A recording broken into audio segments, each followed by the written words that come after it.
So I've tested the mix all over London, but there's one final mix test I didn't mention, and that's the car test. So this is a really good way to test the mix. So if you get in the car and actually play the mix whilst you're driving around, you can really get the feel of the song and the levels, because what you realise is actually most people's best stereo is actually in their car these days rather than actually in their house. So it's a really good way to actually test the mix. But the only problem is I don't drive. So I live in zone 2 of London, so there's no need to have a car. In fact, there's a hindrance having a car because of the congestion charge and everything.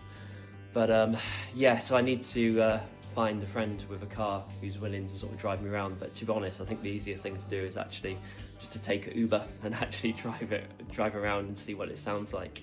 So it's funny enough, the first person to actually hear the full version of these songs will actually just be a Uber driver.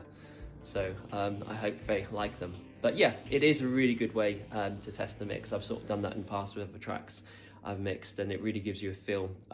First, as I said, you can test for levels and it gives you a feel, and you can see if there's anything not quite right or balanced. But yeah, better get on and book that Uber.